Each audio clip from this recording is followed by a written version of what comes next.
Hi friends, today I'm going to show you how I made the Perfect Cup flip card with the Perfect Blend set and the Label Card Thinlet dies. And if you haven't used these dies, you're in for a surprise. It's so easy. You begin with 6x6 piece of cardstock, which I used baked brown sugar, and you're going to run it through the Big Shot like this with the die, and it will cut out and score everything you need, and you'll get a piece that looks like this when you're finished. And all you need to do is fold it up like that, and you have a flip card. Easy as that. It's so much fun to make these.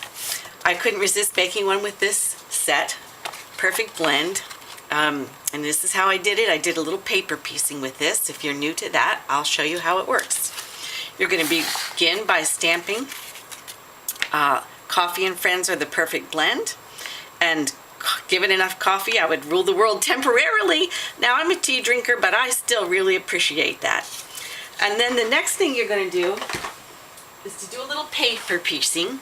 You're going to stamp the cup image on the white cardstock, but we're going to stamp a little bit of designer series paper to go on the inside. And all we want is the piece of the cup that's wrapped that would have the paper in it. So it doesn't matter if we get the whole image. We just need this image. And we're going to snip that out. For paper piecing, I like to snip right inside the largest line, bordering line. And you're going to notice on this stamp, because there are some sketchy areas, that you're going to want to get all those in. And when you put it together, it's going to look like you stamped it once and the cup has the paper. So bear with me while I finish. That's the simple part. We're going to run a little adhesive on that. It's important to match it up with the images on the main stamp, so that you just have something that looks like it belongs there when it's finished. I'll hold that a little closer. All you do next is stamp it out. Use your snips and cut that out. Next, we're going to need to do some die cutting. And there are pieces that come with the Label Card Thinlet dies. This is one of the labels, and this is one of the arrows that we'll be using. We're also going to combine the small label. This is the smallest label from the Labels collection set.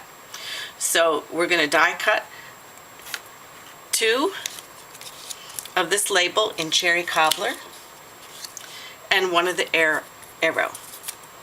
And we're going to assemble those. They actually are perfect fit here for the front of the card and the inside of the card. I've put some snail on the back.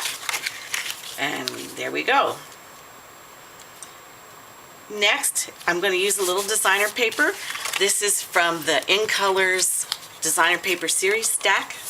And if you haven't seen it, it's huge, 12 by 12 papers, about that thick. I've cut this 2 inches by 5 inches. And I'm just going to line it up on the outside of the card here. And let's make it straight.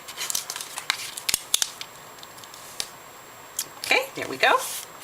All right, and then we've stamped the sentiments, and we're going to cut those both out with the small label, and they're going to go on the inside of the back, and one goes right on the front.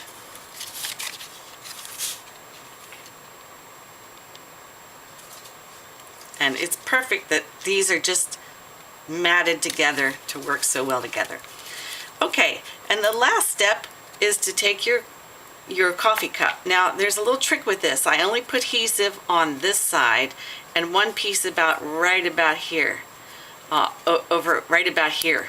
But there's nothing in this corner, because as I lay this piece down, you're going to notice that it can also serve to hold my card shut, so that it has an easy open and shut.